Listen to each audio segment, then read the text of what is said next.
Terran popped his head outside the cave first. He had insisted to River that he be the one to lead them out of the cave. He knew he couldn't see, but he felt like a coddled baby after having been forced to follow River everywhere the previous day. So, with his brother behind him, he felt his way out to the cave's entrance and squeezed through the crevice in the rocks. As soon as his head emerged, he felt the warm rays of sunshine against his skin. In the distance, he heard the crashing of the ocean waves. The salty, moist air filled his lungs. He paused to take a deep breath. "Brother, your butt stinks like a barnyard. Can you please let me out of here?" With a mighty heave and a grunt, Terran threw his cane out in front of him and pulled his body out of the crevice to make room for his brother.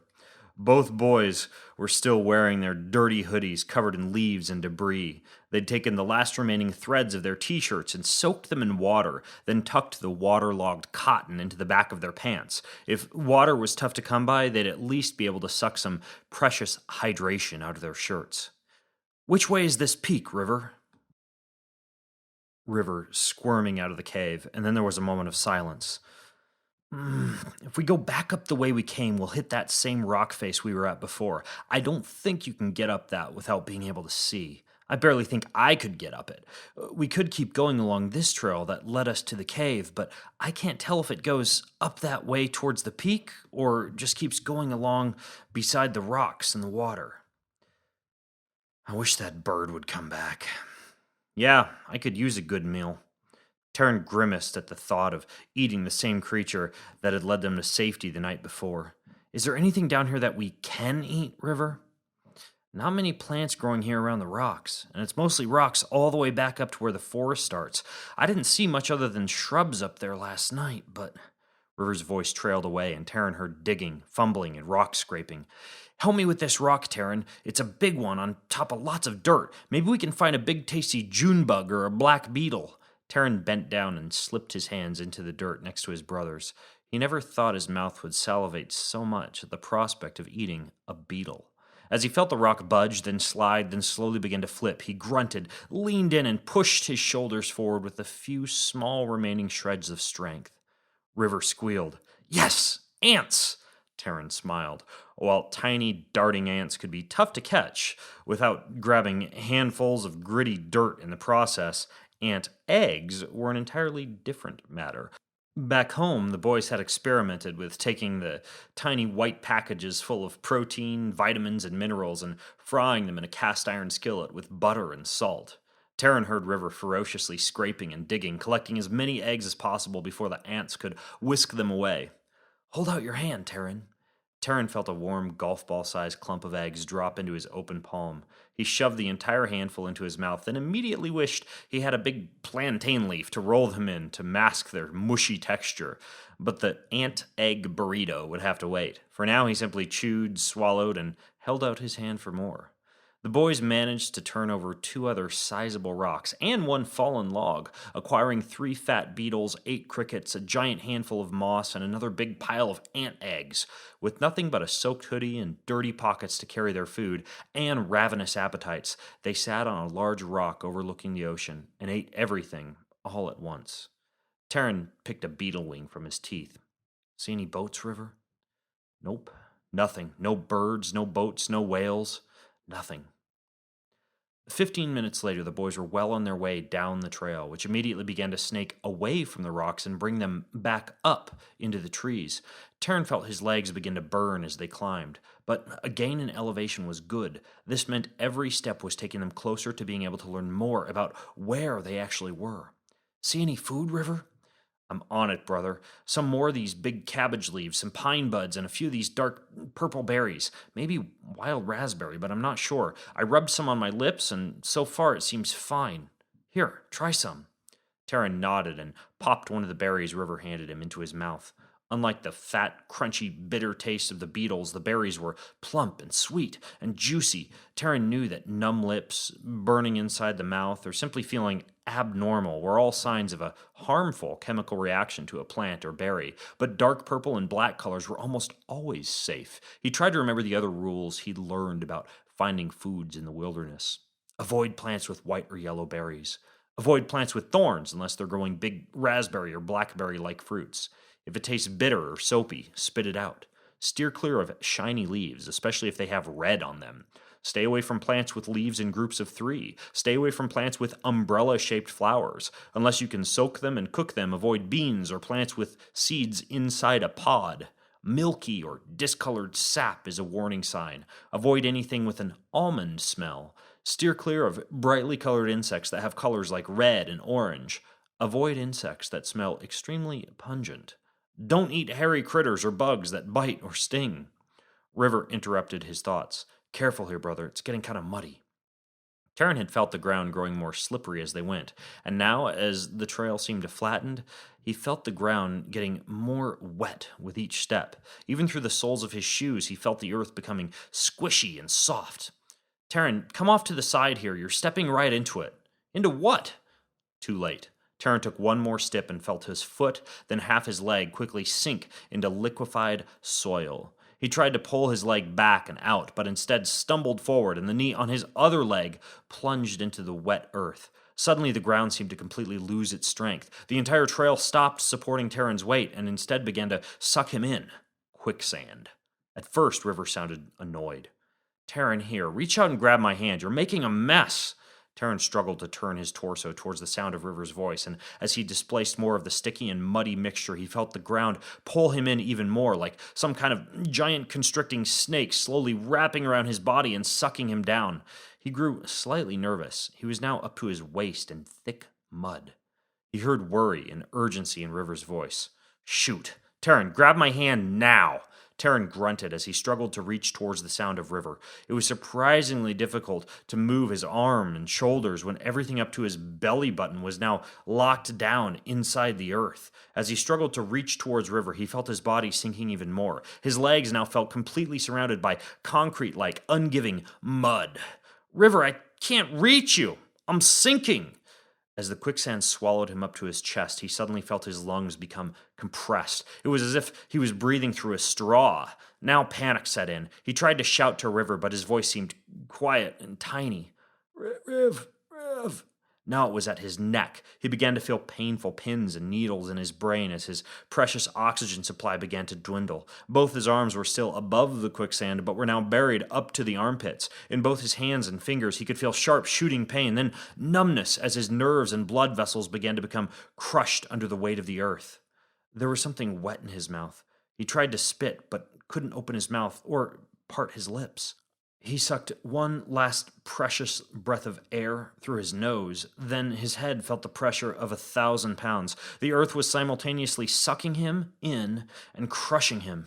With one arm left above the surface of this strange forest, enveloped in complete blackness, Terran quickly began to die. Normally, in such a dire situation involving quicksand, just as a hero is about to perish, a rope, a stick, or a vine is suddenly thrown into their hands and they're magically pulled out of the clutches of the earth into safety. But this common sight in old Western movies defies the law of physics. It simply can't happen. To move within quicksand, a person must apply sufficient pressure on the compacted earth to introduce enough water into a vacuum of mud to liquefy the quicksand. The forces required to do this are incredible. For example, to remove a single buried leg from quicksand would require the same amount of force as that needed to lift an enormous horse-sized boulder weighing several tons. To actually pull a buried human out of quicksand would rip that human in half.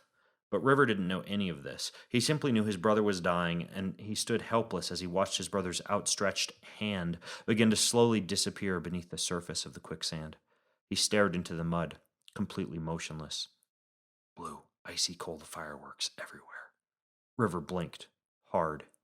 He winced, and then twitched in pain. I shut my eyes hard and clenched my jaw even harder. He opened his eyes. They were suddenly like two polished blue lights, with his pupils filling nearly the entire white of the eye, nearly unhuman. My whole body felt like ice, hard, frozen, painful ice. Everything that had happened inside the cave was happening again. His eyes fixated on the quicksand like bright, blue, shimmering daggers. And then, as if by some invisible force, A vortex of water slowly began to form around the area where Terran had disappeared. River's body shook and shivered with greater and greater intensity as the vortex grew and the water simultaneously swirled and churned, forcing the air around the quicksand to move and parting the giant sea of mud. The sand began to melt away like hot wax, revealing a surging pool of thin, muddy water in the center of the pit of earth, and floating to the surface of that pool, Terran. Terran's face violently broke the surface of the dark water as though the earth had spit him out. Brown streaks of mud covering his face, sods of wet dirt clumps in his hair, and dark stains of clay across his bare arms. He clawed at the edge of the trail and pulled himself out of the quicksand like a giant beetle crawling out of a mud puddle. As Terran lay face down on the trail, coughing black sobs of mud out of his throat, River collapsed to the ground in an exhausted heap of shivering flesh, shaking uncontrollably. For what seemed like an eternity, Terran gasped giant gulps of precious air while continuing to cough and hack dirt from deep in his lungs. Still in a state of shock, he thrashed his arms and legs as an endless sea of mud oozed from his skin and clothes. No longer writhing and shaking, River now sat slumped, powerless to move and watching silently as his brother slowly breathed his way back to life. Finally, Terran looked up towards where River sat. Both his eyes were caked in mud. With the back of his hand, he wiped one eye, then the other. He let his exhausted head drop for a moment towards the ground. Then he looked up towards River again. "River, is that you?" Infused with a slight surge of energy at the sound of his brother's voice, River stared into space for a moment, then quietly spoke. "Nope, just a talking tree stump, brother." Terran kept looking towards River, brow furrowed. He scrunched up his nose, looked down, then looked up again towards River. Finally, his entire face covered in streaks of mud, Terran grinned a white, toothy smile. "I can kind of see you, River." "You mean with your eyes? What do you mean, kind of?" "Yeah, I can see your shadow, the shape of you. You're sitting on the ground, right?" "How many fingers am I holding up?" 11. "I can see you moved your hand, that's all." River's voice still sounded weak and exhausted, but he slowly stood up and hobbled towards Terran. "Doesn't matter, brother. You can see something. It's just like my leg. You're going to get better." He put both hands under Terran's armpits and pulled his brother up, wrapping his arms around Terran's neck in a tight, affectionate embrace. He put his clean cheek against Terran's muddy cheek and then pulled his damp t-shirt from the back of his pants and wiped it across his brother's face. "I thought you were a goner. What happened? After you sunk into the mud, I started to have the same feeling as I had back in the cave last night. It was like my body was telling the water to do something. It was like, without touching it, I was moving the water and the dirt around you. It kept making me more and more tired and cold and sick, but I just kept moving the water with my brain until you came back up." Terran was completely quiet. He'd heard of something like this before, but only in comic books and on television. His eyes opened wide as he looked at his brother's face, which he could barely see as the shape of a head contrasted against other dim shapes that he figured must be trees. Then he whispered dramatically, "It's a superpower, brother." He said this matter-of-factly, as if it were the most normal thing in the world for his brother to be able to somehow defy the laws of physics and move massive amounts of water through the earth. Already, most of the water had disappeared after slowly soaking back into the quicksand, with only a small puddle left where Terran had emerged. River shrugged. "I don't know what it is, but I'm totally wiped out." "Can you make it up the trail?" "Just give me a few minutes. It feels like I'm slowly getting stronger." As he listened to River taking deep breaths with an occasional cough, Terran sat down, then opened his eyes wide and repeatedly looked up, down, and side to side, trying to determine whether his sight was really returning or whether he was just imagining things.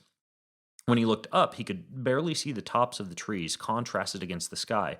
When he looked to the side, he could see the daylight appearing as very dark gray, contrasted against the black shapes of trees. When he looked down, he could see the faint outline of his feet against the ground. Before disappearing into the quicksand, he had not been able to see any of these contrasting shapes. With each passing moment, and each time he looked again, the shapes seemed to be becoming more and more clear. Finally, River spoke. "I'm ready. Let's do this." Both boys stood. After dipping their t-shirts in the remaining water that still remained above the quicksand on the trail, they began quietly walking up the trail again. the only sound the sloshing and squeaking of Terran's soaked and muddy shoes. 2 hours later, after several more stops for flipping over rocks for ants and grubs, sucking the last remaining drops of water out of their t-shirts, and harvesting a big bunch of purslane leaves, 2 more piles of ants, and 8 snails, they finally reached the peak that River had sighted from the beach. The trail conveniently ended at the top of this peak in a small clearing with just a few fallen trees and a windswept meadow. By this time, Terran's vision had almost fully returned, and as they both stood looking out over their surroundings, they realized several important things. First, they were encircled on all sides by water. For a mere 2 to 3 miles in each direction was dense forest. Then, the landscape transformed into rocky crags and cliffs. Then, finally, ocean for as far as the eye could see. This was definitely an island. They silently noted that there had never been an island anywhere near their home, and even the coast would have taken hours and hours to drive to. And second, they had reached what appeared to be one of the highest points on the island. When they looked in all directions, there were very few peaks, hills, or mountains, just miles and miles of thick green forest. Anything they were going to see, they could see from here. And third, there were no signs of any other human beings or life.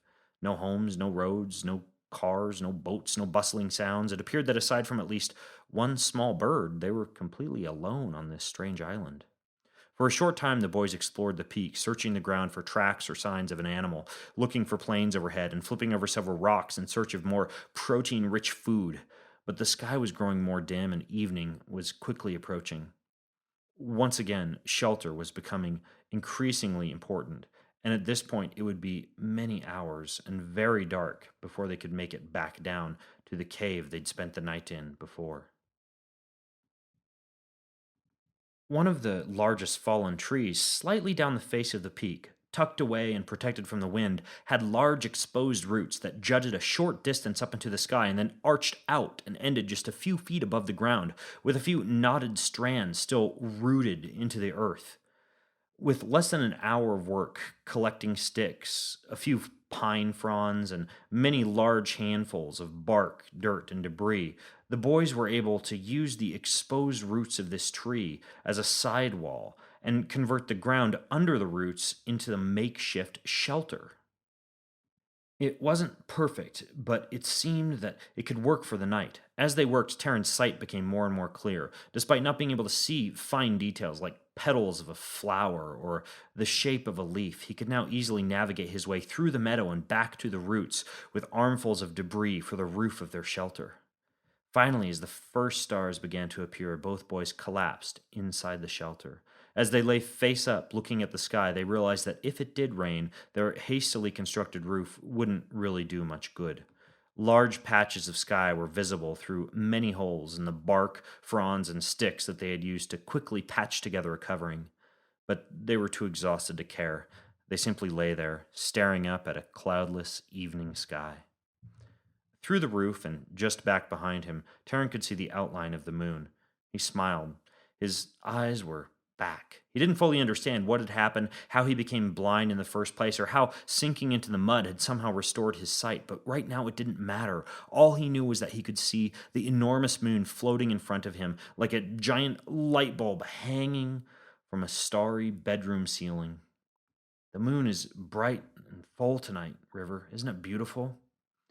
Well, not quite full, brother, but still pretty. Tarn paused. He furrowed his brow. Was his sight back as strong as he thought? No, I'm pretty sure it's a completely full moon, Riv. More like half a moon. Tarn rolled over to his side to face River, who lay beside him, but appeared to be looking more in front of him than behind, which was the direction that Tarn had been looking. Tarn followed River's eyes. There, in the direction of River's gaze, was half a moon. Turin whipped his head back around. There, just behind him, was a full moon. River, there's 2 moons.